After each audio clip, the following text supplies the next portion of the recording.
જિલ્લાના દિવાળીપુરા સ્થિત નવીન advocate house ખાતે બાર કાઉન્સિલર ઓફ ગુજરાતની ચૂંટણીમાં વકીલોનું ભારે મતદાન, કુલ 99 ઉમેદવારો વચ્ચે ખરાખરીનો જંગ।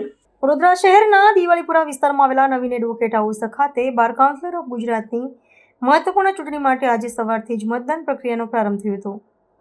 રાજ્યભરના વકીલોનું પ્રતિનિધિત્વ કરતી આ સંસ્થાની ચૂંટણીમાં વડોદરાના વકીલોએ પણ ભારે ઉત્સાહ દર્શાવ્યો હતો।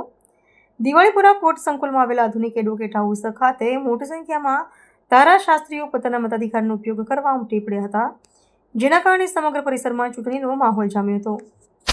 આ વખતની બાર કાઉન્સિલર ઓફ ગુજરાતની ચૂંટણીમાં કુલ 99 જેટલા ઉમેદવારો મેદાનમાં છે, જેમના ભાવિનો ફેસલો કરવા માટે આજે મતદાન યોજાયું હતું। ચૂંટણી કમિશનર દ્વારા મતદાન પ્રક્રિયા શાંતિપૂર્ણ અને સુચારુ રીતે સંપન્ન થાય તે માટે એડવોકેટ હાઉસ ખાતે તમામ જરૂરી તૈયારીઓ અને વ્યવસ્થા ગોઠવવામાં આવી હતી। ઉમેદવારો અને તેમના સમર્થકો દ્વારા વકીલોને રીઝવવાના છેલ્લા ઘડી સુધીના પ્રયાસો જોવા મળ્યા હતા અને દરેક ઉમેદવારે પોતાની જીત નિશ્ચિત હોવાનો દાવો કર્યો હતો। લોકશાહીના પર્વમાં વકીલ આલમમાં અનેરો થનગનાટ જોવા મળ્યો હતો। સવારથી જ મતદાન મથક પર લાંબી કતારો જોવા મળી હતી અને સિનિયર તેમજ જુનિયર વકીલોએ શિસ્તબદ્ધ રીતે મતદાન કર્યું હતું।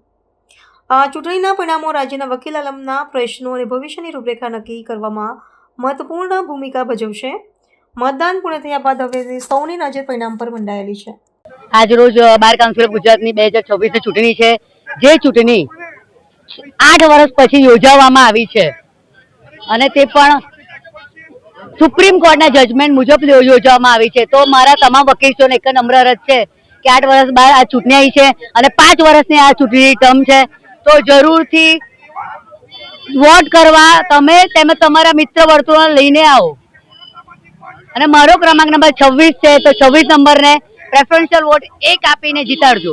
આજે બાર કાઉન્સિલ ઓફ ગુજરાતનું ઇલેક્શન છે અને લગભગ 170 જેટલા ઉમેદવારો ઉમેદવારી કરી છે, જુનિયર સિનિયર સાથે। એટલે ચોક્કસપણે આજે મતદાન પણ ઘણું સારું છે।